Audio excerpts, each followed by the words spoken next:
A'udzubillahi minasyaitonirrajim. Bismillahirrahmanirrahim. Alhamdulillahirabbil alamin wassalatu wassalamu ala sayyidil mursalin wa imamil muttaqin wa ala alihi wa ahli baitihi wa sahbihi ajmain. Qala rabbi shrah li sadri wa yassir li amri wahlul 'uqdatam min lisani yafqahu qawli. Amma ba'd. Assalamualaikum warahmatullahi wabarakatuh. Jadi bertemu kita di dalam Ramadan ke udara, program Ramadan ke udara. Baik. Jadi saya ingin membawakan satu tausiah Ramadan yang bertajuk Ramadan jangan disia-siakan. Baik, kita tahu bahawa kita masih berada di dalam bulan Ramadan dan menuju ke separuh yang terakhir bulan Ramadan.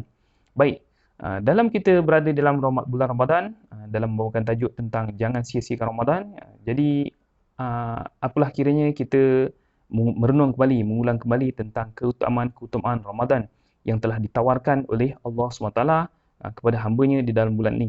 Baik, tentang keutamaan bulan Ramadan yang pertama, jadi sebagaimana yang kita tahu bahawa Ramadan adalah bulan yang di dalamnya diwajibkan berpuasa, berpuasa selama sebulan. Dan dari puasa tersebut, agar manusia beroleh meraih ketakwaan. Jadi tidak ada bulan-bulan lain yang kita berpuasa selama sebulan. Jadi sebagaimana firman Allah SWT yang diperintahkan kepada hamba-Nya, A'udzubillahi minasyaitonirrajim. Bismillahirrahmanirrahim. Kutiba alaikumusiyam kama kutiba alal ladzina min qablikum la'allakum tattaqun.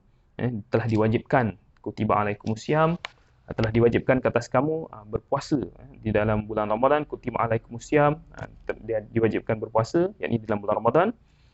Sebagaimana yang telah diwajibkan ke atas umat-umat terdahulu, la'allakum tattaqun, agar kita semua ni bertakwa, agar kita meraih ketakwaan.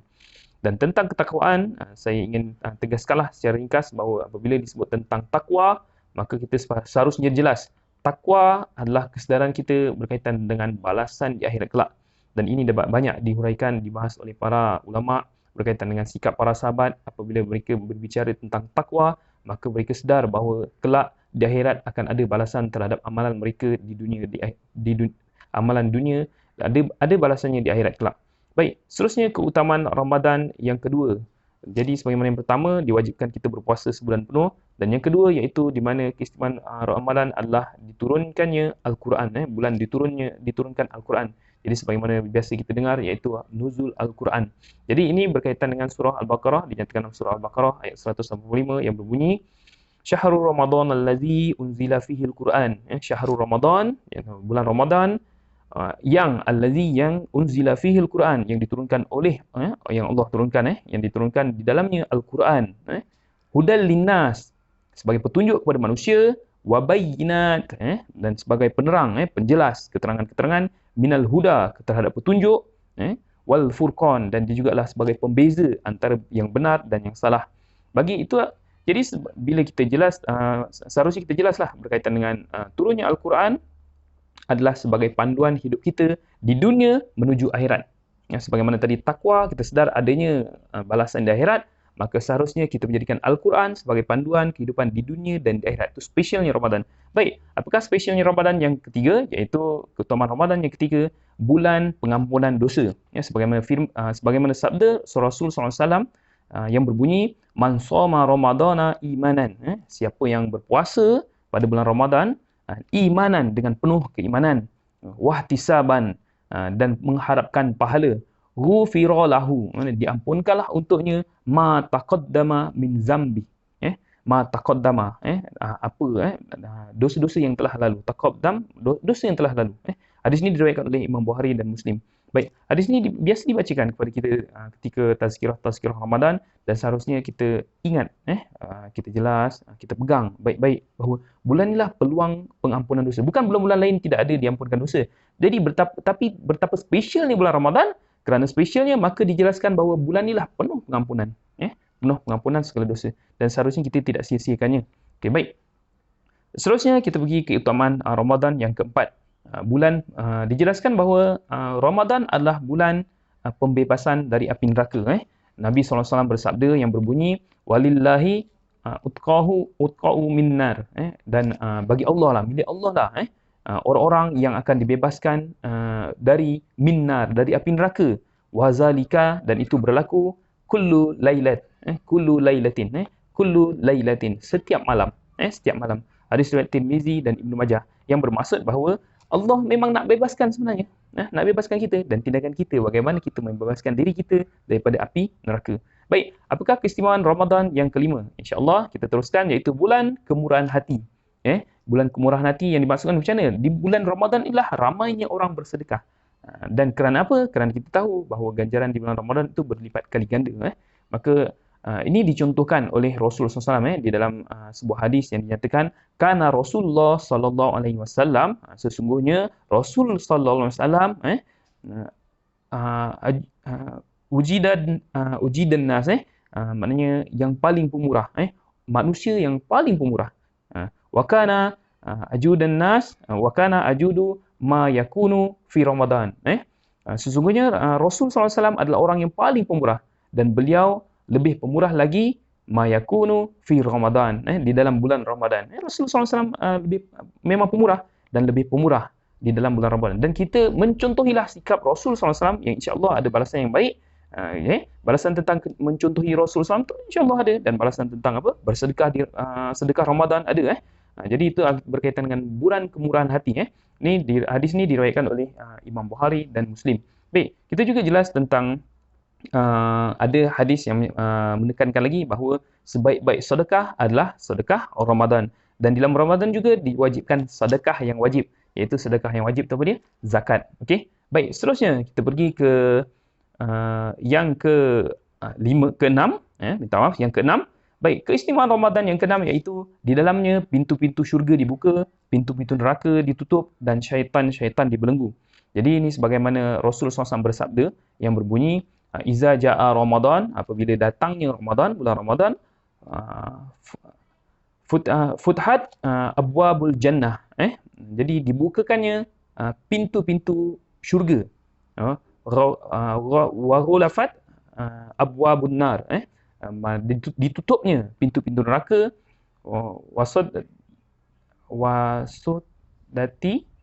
Wasufdati asyaitan. Jadi dibelenggunya atau diikatnya syaitan. Baik, jadi saya ulang balik maksudnya, apabila menjelang Ramadan, dibuka pintu syurga, ditutup pintu-pintu neraka, dan syaitan-syaitan pun dibelenggu. Hadis ini juga diriwayatkan oleh Imam Bukhari dan Muslim. Jadi seharusnya kita jelas apabila dinyatakan tentang dibuka pintu neraka, pintu syurga, ditutup pintu neraka, dan dibelenggu syaitan, apa yang seharusnya kita faham? Yang seharusnya kita faham bahawa sesungguhnya Ramadan ni memang Allah jadikan agar manusia tu sepatutnya takwa, sepatutnya baik. Jangan kita pula berperangai, jangan kita pula cuba membuka pintu-pintu neraka dan berperangai sebagaimana perangai syaitan.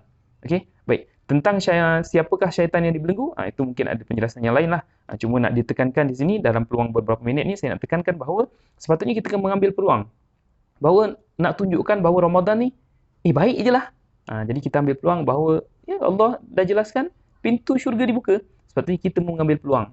Jangan kita jadi pembuka pintu-pintu neraka dengan berperangai syaitan. Baik, seterusnya kita ke keutamaan Ramadan yang ketujuh, iaitu disebutkan iaitu bulan Ramadan adalah bulan mustajab doa. Bukan bulan-bulan lain tidak mustajab, tapi doa, kita tahu bulan Ramadan adalah bulan yang lebih utama, maka perbanyakkanlah berdoa. Jadi perkara ini dapat kita tengoklah sebagaimana dalam firman Allah SWT di dalam ayat Al-Quran, dan ayat ni bercantum sebenarnya ayat rentetan daripada kewajipan puasa Ramadan juga.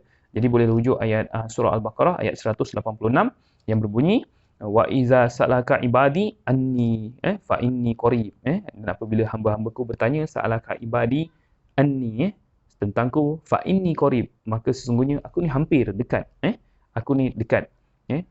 Sebab tu sambungannya, ujibu da'watad da', aku akan memperkenankan permohonan doa ad-da' iza da'an. Aku akan memperkenankan orang-orang yang berdoa apabila dia berdoa kepadaku.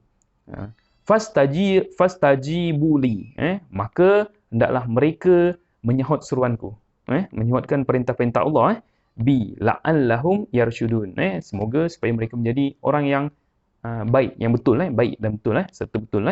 Jadi kat situ ada penjelasan bahawa kalau tanya tentang Allah, katakanlah Allah tu dekat, Allah hampir, Allah hampir, dan Allah menyatakan berdoalah, ujibu da'wat. Aku akan perkenankan doa orang-orang yang berdoa dan sahutlah seruanku.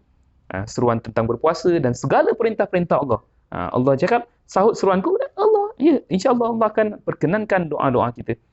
Ini boleh rujuk surah Al-Baqarah ayat ke-186. Dan kita teruskan dengan keistimewaan Ramadan yang ke-8, iaitu kita biasa dengar bahawa Ramadan adalah bulan yang dilipat gandakan pahala amalan. Pahala amalan.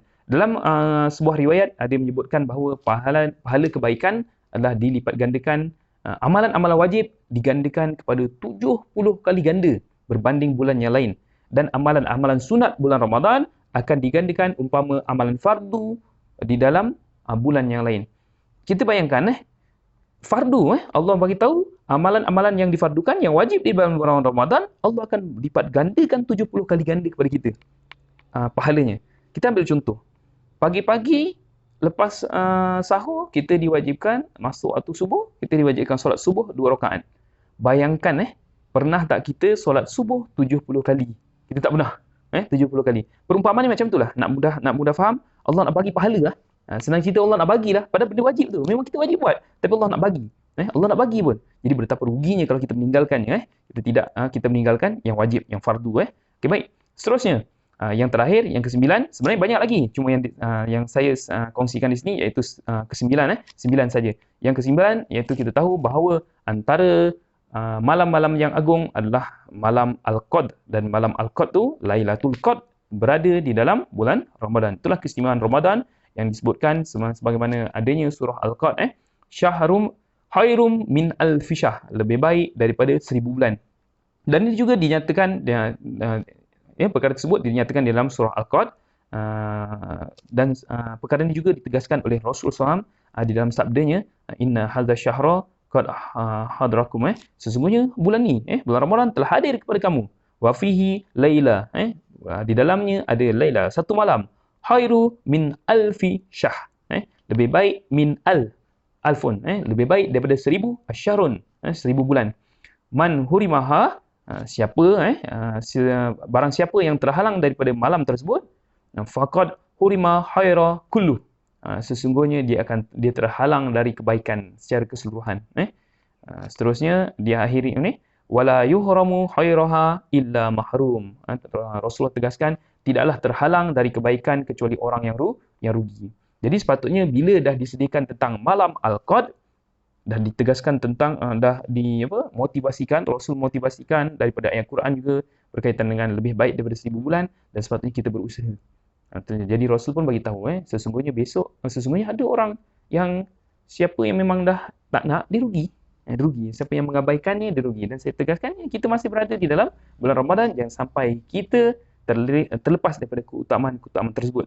Dan berbalik kepada jangan sia-siakan Ramadan. Apa yang ingin saya sampaikan sebenarnya berkaitan dengan 9 keistimewaan Ramadan tersebut. Jadi disabdakan oleh Rasul SAW, yang berbunyi, bermaksud barang siapa yang berpuasa namun tidak mendapatkan apa-apa kecuali lapar dan dahaga, itu hadis, maka dia adalah orang yang rugi, kan. Rasul SAW bagi tahu ada orang yang rugi berpuasa. Berapa banyak orang yang berpuasa namun tidak mendapat apa-apa kecuali lapar dan dahaga, iaitu hadis riwayat Ahmad. Sepatutnya puasa itu sendiri dah dapat pahala, tapi Rasul SAW bagi tahu ada berapa ramai orang yang rugi, iaitu dia berpuasa hanya dapat lapar dan dahaga. Dan bagaimana perkara ini boleh berlaku? Sepatutnya dia dapat pahala puasa dan pahala-pahala yang lain.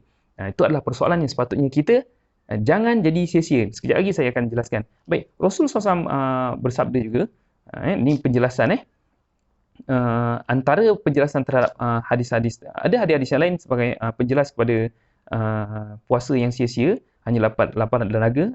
Hadis lain kita tengok, Rasulullah SAW bersabda, man lam yad'u qaulal azuri, siapa yang tidak meninggalkan kata-kata yang kotor, yang menyimpang, wal amala bihi, malah mengamalkannya, falaisa lillahi hajatu fi an yad'a ta'amahu wa syarabahu. Jadi yang dimaksudkan iaitu Allah tidak perlukan lapar dan dahaganya, iaitu puasanya. Allah tak perlu. Siapa yang tidak meninggalkan kata-kata kotor, dan sebenarnya hadis ni banyak. Hadis ni banyak. Siapa yang tidak meninggalkan amalan buruk, banyak amalan-amalan buruk yang disebutkan, bahawa siapa yang tidak meninggalkannya, maka Allah tidak perlukan puasanya, iaitu puasa yang sia-sia. Jadi saya tegaskan lagi, sebagaimana yang disebutkan di dalam sabda Rasul SAW yang berbunyi, as-salawatul khamsu wal jum'ah ila jum'ah, solat 5 waktu ke solat, solat fardu 5 waktu, wal jum'ah, iaitu sembahyang Jumaat ke Jumaat yang berikutnya, wa Ramadan ila Ramadan, ya, dari Ramadan ke Ramadan berikutnya, seterusnya, mukaffarah tu, iaitu sebagai kafarah penebus dosa, ma bainahunna, di antara tersebut, antara Jumaat ke Jumaat, antara solat 5 waktu, antara Jumaat Jumaat, antara Ramadan Ramadan, itu mampu menghapuskan dosa-dosa yang lalu. Ma bainahunna, antaranya, iza ajib, iza ijad izan, izad tanaba al-kabair. Disebut al-kabair itu dosa besar, apabila selagi dia tidak melakukan dosa-dosa besar. Baik, poin kat sini adalah dosa. Jadi bagaimana dosa tidak diampunkan, bagaimana puasa-puasa itu tercalar menjadi sia-sia, maka dengan banyaknya keutamaan-keutamaan yang Allah berikan, tawaran-tawaran yang Allah berikan, manusia, kita semua akan menjadi rugi kalau kita melakukan dosa. Jadi saya tegaskan sini, jangan kita sia-siakan Ramadan kita, sia-siakan segala amalan Ramadan kita termasuk puasa dengan melakukan dosa, kerana pahala-pahala tersebut akan hilang begitu saja. Jadi saya bawa perumpamaan lah bagaimana kita menadah air dengan baldi yang bocor. Dengan baldi yang bocor dan kita tadah air itu umpama pahala yang kita kaut banyak dengan keutamaan-keutamaan Ramadan tadi, dalam masa yang sama kita membuat dosa. Dosa itulah bocor, membocorkan pahala kita. Itulah yang dimaksudkan di dalam hadis tentang puasa atau amalan-amalan Ramadan yang sia-sia. Jadi semoga kita di dalam baki-baki Ramadan yang ada, kita tidak mensia-siakan Ramadan dengan tawaran yang pelbagai yang disebutkan tadi. InsyaAllah semoga kita tidak tergolong dengan orang-orang yang rugi di dalam Ramadan. Okey, insya-Allah, dan semoga kita menyambut Syawal yang bakal tiba dengan kemenangan, dengan kembali kepada fitrah Idul Fitri, iaitu kembali kepada fitrah, iaitu fitrah kita tanpa dosa. Jadi segeralah kita tinggalkan segala kemungkaran, laksanakanlah segala kewajiban, laksanakanlah segala perintah Allah dan tinggalkanlah segala larangannya, agar Ramadan kita bermakna dan hasilnya takwa, la'allakum tattaqun, sedar bahawa balasan akhirat besok disediakan, ada disediakan balasan di akhirat kelak. Jadi sekian saja, wabillahi taufiq wal hidayah. Wassalamualaikum warahmatullahi wabarakatuh.